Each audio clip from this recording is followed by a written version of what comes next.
Hello everyone, this is Mohit Joshi here again, and in this video I am going to talk you about fundamental rights. That is very a small and important topic. Okay, तो मंथन IAS आप देख रहे हैं मुझे, मेरा नाम मोहित जोशी है और मंथन आईएएस क्लास या टेलीग्राम जो लिंक है इसको जाकर आप ज्वाइन कर सकते हो ताकि आपको इस क्लास से जितनी भी पहले क्लासेज हुई है, जो आने वाली क्लासेज है, उन सब के आपको क्या मिल जाए, पीडीएफ मिल जाए, या फिर आपको कोई भी नई क्लास आती है तो उसका आपको लिंक वहाँ पर डायरेक्टली प्रोवाइड हो जाए। तो ये चीज़ रही। हमने अभी तक क्या क्या करा हुआ है, हमने आज ज़्यादा रिवीजन नहीं करेंगे क्योंकि नया टॉपिक है, सिंपल सा हम जानेंगे। एक जो हमारी कॉन्स्टिट्यूशन, जो हमारी प्यारी सी बुक है, इसके अंदर हमने प्रेम्बल को पढ़ा।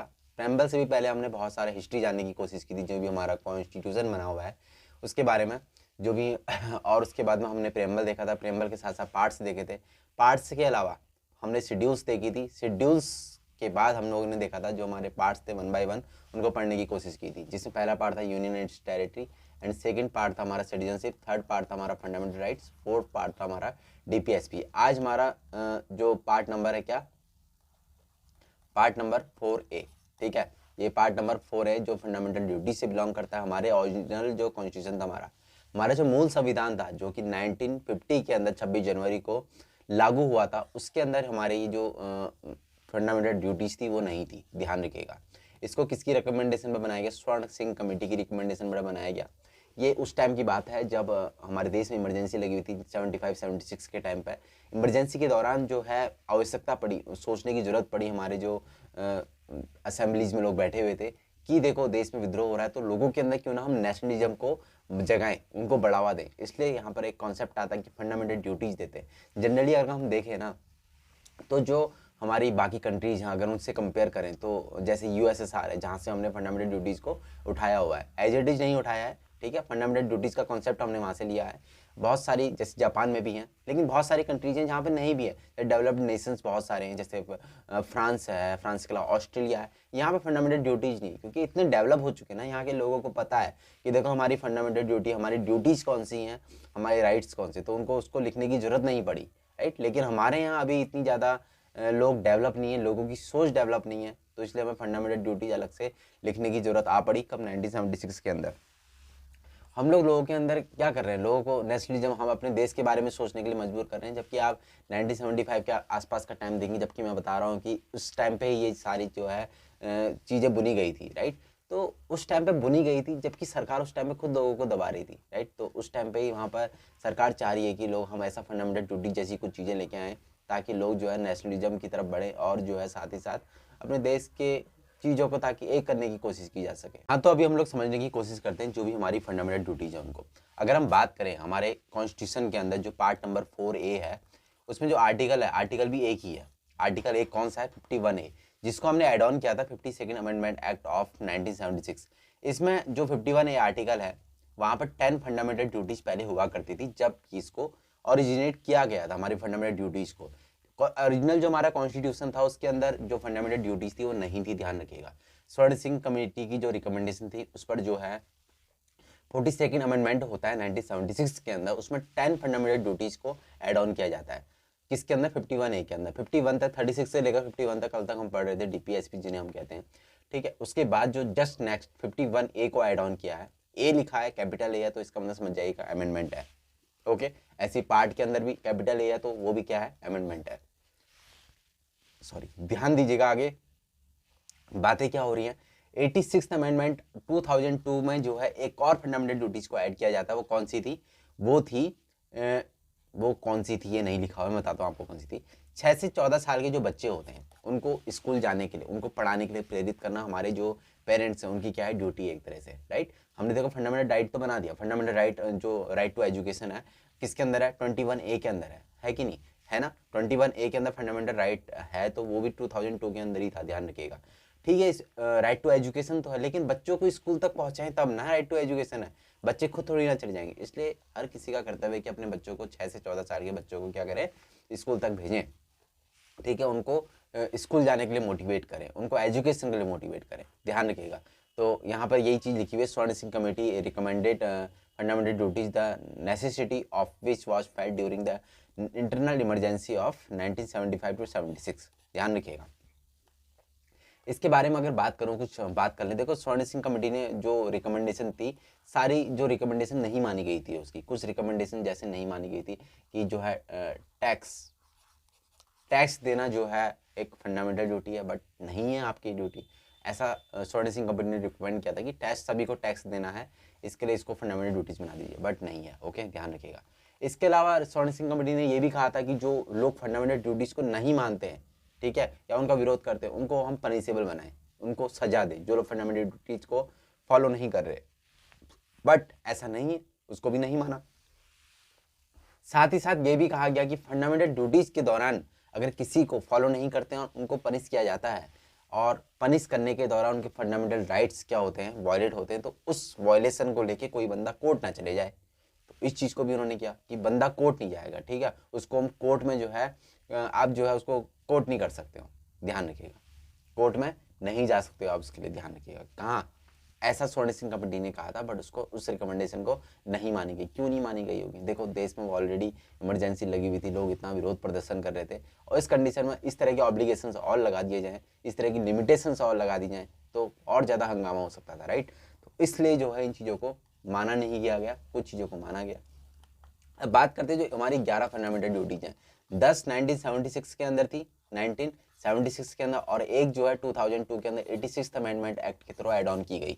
ऐसा मैंने आपको बता दिया। हमारा जो ओरिजिनल कॉन्स्टिट्यूशन था, अगर हम बोले 1975 के अंदर हमारे कॉन्स्टिट्यूशन के अंदर कितनी जो है फंडामेंटल ड्यूटीज थी, तो आंसर होगा 0। हमारे 76 के अंदर ही हमने पहली बार 10 फंडामेंटल ड्यूटीज को ऐड ऑन किया है, राइट। तो आगे बढ़े, देखो यहाँ पर दी हुई है 1 by 1 11 जो है ड्यूटीज हमने दी है। चाहो तो आप स्क्रीनशॉट ले लो, चाहे आप 1 by 1 नोट कर लो, आप शॉर्ट में भी इनको लिख सकते हो। देखो, to oblige with the Indian Constitution and respect the national anthem and flag। आपका जो नेशनल एंथम है, जो राष्ट्रगान है, जन गण मन, और एंड फ्लैग हमारा जो झंडा है, उस झंडे की आपको क्या करनी है, रिस्पेक्ट करनी है हमेशा। इसमें अगर नहीं करते हैं तो देखो कुछ चीज़ें ऐसी हैं जिन पर जो है कानून लॉ बने हुए, राइट। तो जैसे नेशनल फ्लैग पर हमारा लॉ बना है, अगर आप इसकी रिस्पेक्ट नहीं करते हो या किसी तरीके से आप इसका अपमान करते हो, तो आपको उस कानून के तो आपको सजा दी जा सकती है। एंड अगला जो, ये ध्यान रखिएगा, इस तरह से जो है ये क्या है, नेशनल एंथम एंड फ्लैग, ये एक तरह से आपका क्या बन जाएगा, इसको बोलेंगे सिविल, क्या बोलेंगे, सिविल ड्यूटी बोलेंगे इसको। अगली बात करें, to cherish and follow the noble ideas that inspired the national struggle for freedom.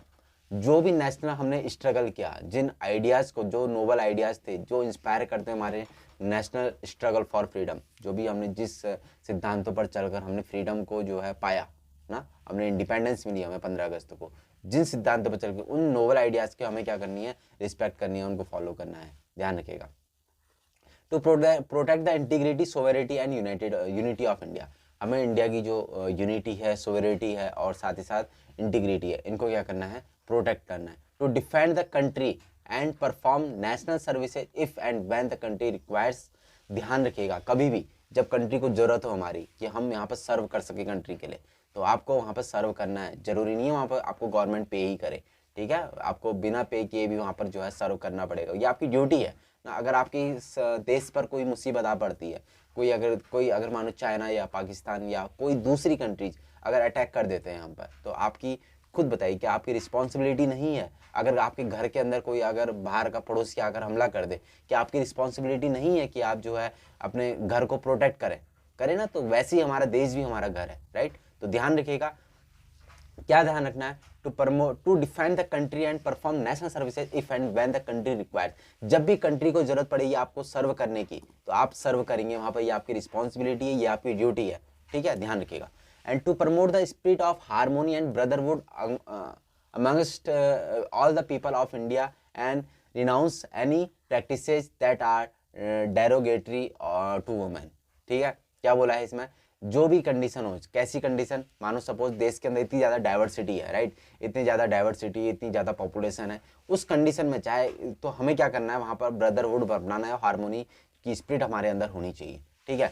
अगली बात करें, अगला जो हमारा fundamental duty, to cherish and preserve the rich national heritage of our composite culture. जो हमारे रिच हेरिटेज है, जो नेशनल हेरिटेज है, राष्ट्रीय महत्व के जो भी हमारे हेरिटेज है, और साथ ही साथ बात करें हमारे कल्चर को बचाने के लिए, उन्हें हमें प्रिजर्व भी करना है और साथ ही साथ चेरिश भी करना है। To protect and improve the national environment including lakes, wildlife, rivers, forest and etc. ध्यान रखिएगा क्या बोला हुआ है, जो हमारी वाइल्ड लाइफ है, जो रिवर्स है, जो हमारे फॉरेस्ट हैं, जो साथ ही हमारी झीलें हैं और इन्वायरमेंट है हमारा, इन्वायरमेंट को हमें इम्प्रूव तो करना ही है, करने के साथ साथ में इनको प्रोटेक्ट भी करना है। And the one of the most favourite to develop scientific temper, humanism and spirit of inquiry. आपका जो टेम्पर है वो साइंटिफिक होना चाहिए, ह्यूमनिज्म आपके अंदर मानवता होनी चाहिए, उसको डेवलप करना चाहिए आपको, स्पिरिट ऑफ इंक्वायरी, ठीक है, ये सब चीज़ें आपके अंदर होनी चाहिए और लोगों के अंदर इसका विकास भी आपको करना चाहिए। लाइक जैसे कहते हैं ना, अंधविश्वास वगैरह चीज़ों को आपको प्रमोट नहीं करना चाहिए। आपको कैसा साइंटिफिक टेम्पर होना चाहिए, हर चीज़ अगर कोई चीज़ हो रही है आपको न्यूटन वाला टेम्पर होना चाहिए। ये गिरा ना, ये फल गिरा तो क्यों गिरा ना, ये नहीं कि ऊपर वाले ने गिराया या कोई चीज़ ने इस तरह से गिराया।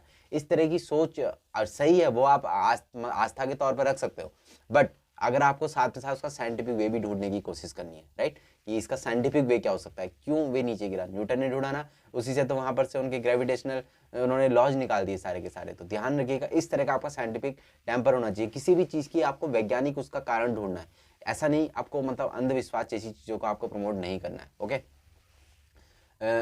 बात करें to safeguard all public property, जो पब्लिक प्रॉपर्टी है उनको आपको सेफ रखना है, वहाँ पर गंदगी ना हो, वहाँ पर तोड़ फोड़ ना हो, क्योंकि आपकी कुल मिलाकर पब्लिक प्रॉपर्टी का मतलब आपकी खुद की संपत्ति है वो, आप, लेकिन आपकी खुद की नहीं है, ठीक है, आपकी खुद की है बट आपकी खुद की नहीं है। कि दो चीज़ें बोली मैंने, सेम चीज़ें बोली लेकिन दोनों के मतलब अलग हैं। मतलब अलग कैसे हैं देखो समझो। पब्लिक प्रॉपर्टी का मतलब होता है आप सभी लोगों की प्रॉपर्टी, यानी हम सभी लोगों की प्रॉपर्टी है, उस पर किसी सिर्फ एक बंदे का अधिकार नहीं है। एक अधिकार सबका है बट किसी एक बंदे का पर्टिकुलर तरीके से अधिकार नहीं है। तो याद रखना, तो आपको उनको बचाना है, हर किसी का कर्तव्य है कि पब्लिक प्रॉपर्टी को जो है नुकसान होने से बचाए। To strive towards excellence in all genre of individual and collective activities, ठीक है, ध्यान रखिएगा। इस तरह से हमारे पास कितनी जो है फंडामेंटल ड्यूटीज हो गई हैं, 10 तरह की फंडामेंटल ड्यूटीज हो गई हैं। अब बात करें जो 11th फंडामेंटल ड्यूटीज थी जिसको एड ऑन किया गया था, कहाँ गया, ये रहा 11th fundamental duties which was added to this list is to provide opportunity for education to children between 6 to 14 years of age and duty as parents to ensure that such opportunities are being awarded to their child।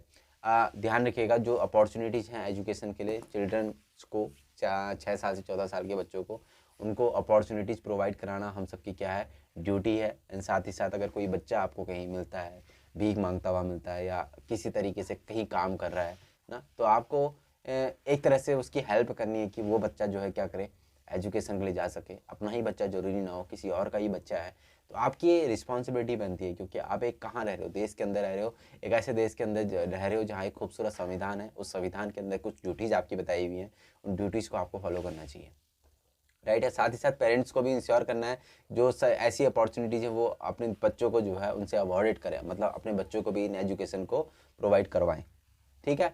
तो ये चीज़ें हो गई हमारी fundamental duties के बारे में। I hope आपको ये 11 की 11 जो फंडामेंटल ड्यूटीज़ थी, ये सब चीज़ें मैं चाहता तो छोड़ भी सकता था ना, लेकिन क्या है देखो, हम कर रहे हैं तो सीरियस, एक छोटा चैप्टर जरूर है ये, 11 चैप्टर्स हैं, इतने ज़्यादा क्वेश्चन आपको बनेंगे भी नहीं। क्वेश्चन जो बनेंगे वो लास्ट में हैं, वो सारे मैंने लिखे हुए हैं उस तरीके से आपको जो क्वेश्चन पूछे जाते हैं। कुछ नहीं, आपको 2-4 फंडामेंटल ड्यूटीज़ आप यहाँ पर से याद कर सकते हैं। बाकी अगर इस तरह से क्वेश्चन पूछता है कि कौन सी फंडामेंटल ड्यूटीज़ नहीं है, तो वहाँ पर आप जो है देख सकते हो ना, वहाँ पर आपको ताकि पता लग जाए हाँ ये फंडामेंटल ड्यूटी नहीं है। जैसे ध्यान रखिएगा, टैक्स देना आपकी फंडामेंटल ड्यूटीज नहीं है, ओके। आपसे क्वेश्चन, आपका वोट देना आपकी फंडामेंटल ड्यूटी नहीं है, यहाँ पर नहीं लिखा हुआ है। वैसे ड्यूटी है आपकी, वोट देना चाहिए आपको, राइट, वोट देना ही चाहिए, लेकिन फंडामेंटल ड्यूटीज के अंदर उसको स्पेशली मेंशन नहीं किया हुआ है, ओके। तो याद रखिएगा importance of fundamental duties, importance क्या है इसकी, बहुत इंपॉर्टेंट है फंडामेंटल ड्यूटीज, बहुत ज़्यादा इंपॉर्टेंट, क्योंकि संविधान में लिखी हुई है तो इंपॉर्टेंट ही होगी, सब चीज़ इंपॉर्टेंट है संविधान के अंदर जो भी लिखा हुआ है। They remind Indian citizens to their duties towards their society, fellow citizens and the nation. अपने जो नेशन से, अपनी सोसाइटी के प्रति जो हमारी ड्यूटीज हैं उनको जो रिमाइंड करवाती है हमारे सिटीजन्स को, okay. They warn citizens against anti national anti social activities, जो एंटी सोशल एक्टिविटीज़ में कई सारे लोग लिप्त रहते हैं हमारे देश के। आज भी युवा जो है, आधे से बहुत ज़्यादा युवा जो है हमारे यहाँ, क्योंकि बहुत ज़्यादा प्रॉब्लम्स है ना हमारे यहाँ, गरीबी है, बहुत ज़्यादा बेरोजगारी है, तो कई सारा युवा गलत राह में भटक जाता है और इस कारण से जो एंटी सोशल एक्टिविटीज़ करने लगता है, एंटी नेशनल एक्टिविटीज़ करने लगता है। तो ये वार्न करती है, ये आपको बताती हैं, अगर कोई व्यक्ति पढ़े ना हमारी फंडामेंटल ड्यूटीज़ को, तो ऐसी एक्टिविटीज़ में लिप्त होने से शायद पीछे हो जाए ना, क्योंकि बहुत चीज़ें यहाँ पर मोरल चीज़ें हैं यहाँ पर, सिविल चीज़ें हैं यहाँ पर। आपको मतलब सिविल ड्यूटीज़ भी हैं, मोरल ड्यूटीज़ भी हैं। आपको अपने झंडे का सम्मान करना चाहिए। क्या लगता है आपको, झंडे से आपको नहीं लग रहा है कि मेरा देश महान, इस तरह की फीलिंग आ रही है ना झंडे की? जब आप खुद ही देखते होगे, चाहे वो सिनेमा हॉल्स में, अब तो सिनेमा हॉल्स में भी मैंडेटरी है ना, तो आप जब भी आप किसी भी झंडे को आप सामने देखते हो तो आपके अंदर बाकी चीज़ों से आप अलग हो जाते होंगे। वहाँ पर आपको क्या ध्यान आता होगा, मेरा देश, ये मेरे देश का झंडा है, राइट? तो इस तरह की चीज़ें जब आएंगी तो आप anti national, anti social activities में लिप्त नहीं रहेंगे। They inspire citizens and promote a sense of discipline and commitment among them. ये जो इंस्पायर करता है सिटीजन्स को, किसके लिए? डिसिप्लिन और कमिटमेंट के लिए। Okay, they help the courts in examine and determining the constitutional validity of a law. जब भी कोर्ट्स वगैरह को अभी आपको कोई उन्होंने क्या करना है, किसी लॉ को डिफाइन करना है, तो वहाँ पर उस तरह में उसकी हेल्प करता है, कोर्ट की हेल्प करता है उनको एग्जामिन और डिटरमाइन करने पे किसी भी लॉ को, ठीक है, उसकी वैलिडिटी को, कि हमारे फंडामेंटल, जैसे डीपीएसपी है ना, जैसे फंडामेंटल राइट्स हैं, तो ये सब चीज़ें क्या हमारे जो कोर्ट्स हैं, जैसे प्रेम्बल है, कोर्ट्स कई बार प्रेम्बल के अकॉर्डिंग ही जजमेंट लेता है अपनी, ठीक है, उसको समझ में नहीं आ रहा हमारे कॉन्स्टिट्यूशन क्या करनी, कोई चीज़ रह गई है तो वहाँ पर समझ में नहीं आ रही, तो प्रेम्बल को दोबारा पड़ेगा। प्रेम्बल की चीज़ के ज़्यादा नियर है, उस चीज़ के अकॉर्डिंग उसकी जजमेंट दी जाती है। यही चीज़ें सेम काम फंडामेंटल ड्यूटीज़ भी करती हैं प्रेम्बल की तरह, सेम काम डीपीएसपी भी करते हैं कई बार, और सेम काम फंडामेंटल राइट्स भी करते हैं। ओके, ध्यान रखिएगा। अब कुछ फैक्ट्स की बात करें जो डायरेक्ट आपसे क्वेश्चन में पूछे जाते हैं, ठीक है। ये आपके जो पीसीएस स्पेशल है, यूपीएससी स्पेशल कह लो, कुछ भी कह लो, ठीक है, इस तरह से यहाँ पर आपको डायरेक्ट क्वेश्चन मिलेंगे यहाँ से। Fundamental duties are categorized into two, मैंने आपको बताया moral duty and civil duty. जैसे moral duty, cherishing noble ideas of freedom struggle, जो फ्रीडम स्ट्रगल के हमारे नोबल आइडियाज हैं उनको चेरिश करना है आपको। साथ ही साथ सिविक ड्यूटी की बात करें या सिविल ड्यूटी की बात करें, respecting the constitution, national flag and national anthem, अपने जो देश का संविधान है, जो देश का झंडा है, और साथ ही साथ जो देश का राष्ट्रगान है, उनकी आपको क्या करना है, रिस्पेक्ट करनी है। The fundamental duties are confined to Indian citizens only, ये इंडियन सिटीजन्स के लिए, ये ध्यान रखिए, क्वेश्चन कई बार पूछा जा चुका है। इंडियन सिटीजन्स के लिए, जरूरी नहीं है कि फॉरेनर्स आए उन पर ये फंडामेंटल ड्यूटीज लागू नहीं होती, ध्यान रखिएगा। जैसे हमारे फंडामेंटल राइट्स हैं ना, कुछ राइट्स जो हैं सिर्फ और सिर्फ किसको हैं, हमारे इंडियन सिटीजन्स को हैं, और कुछ राइट्स ऐसे हैं जो हमारे सिटीजन्स को तो है ही हैं, साथ में जो है बाकी फॉरेनर्स जो हैं उनको भी हैं। ओके, ध्यान रखिएगा।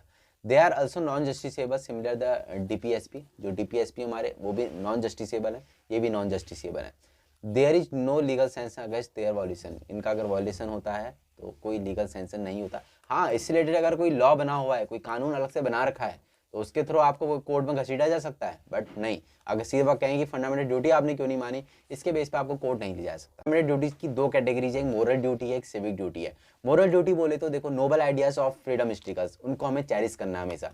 मतलब जब भी हम देश को आज़ाद करा रहे थे, वहाँ पर जो भी हमारे नोबल आइडियाज थे, जिन पर हम चलकर देश को आज़ाद कराए, हमेशा हमें उनको चेरिश करना है, ठीक है। इसके अलावा जो सिविक ड्यूटी है, respecting the Indian constitution, national flag and national anthem, जो भी हमारा फ्लैग है, झंडा है, हमारा संविधान है, हमारा राष्ट्रगान है, इनको हमेशा क्या करना है, हमें रिस्पेक्ट करना है। और साथ ही साथ अगर बात करें ना, जो भी हमारे जो ये फंडामेंटल ड्यूटीज हैं, इनको इंडियन सिटीजन्स के लिए ही है, ये बाकी जो फॉरेनर्स हैं उन पर लागू नहीं होते। जैसे हमारे फंडामेंटल राइट्स हैं ना, कुछ ही ऐसे राइट्स हैं जो फॉरेनर्स को भी हैं, बाकी इंडियन सिटीजन्स को तो सारे के सारे हैं, ठीक है, लेकिन कुछ ऐसे राइट्स भी जो फॉरेनर्स को भी हैं। तो इस तरह से ध्यान रखिएगा, फॉरेनर्स को पे ये लागू नहीं होते फंडामेंटल ड्यूटीज, तो इस तरह से ध्यान रखिएगा। और साथ ही साथ बात करें जो नॉन जस्टिसेबल हैं, जैसे कि डीपीएसपी हमारे, वो भी नॉन जस्टिसेबल है, इन पर कोई लीगल सेंशन भी नहीं है। इसका अगर वायलेशन आप करते हो तो ऐसा नहीं है कि आपको कोर्ट पर घसीटा जाएगा, नो। हाँ, अगर इस पर रिलेटेड कोई लॉ बना हुआ है तब उसके बेस पर आपको कोर्ट घसीटा जा सकता है, बट कोई आपसे कहेगी नहीं, ये फंडामेंटल ड्यूटीज का आपने उल्लंघन किया, नहीं आप चलो, नो, ऐसा नहीं होगा, ठीक है। पर्टिकुलर उससे रिलेटेड लॉ होना चाहिए, तभी आपको जो है उस चीज़ को लेके लीगल सेंशन आप पर बन सकता है।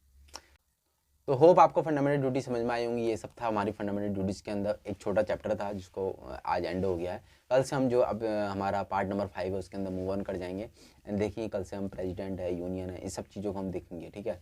Bye bye, take care.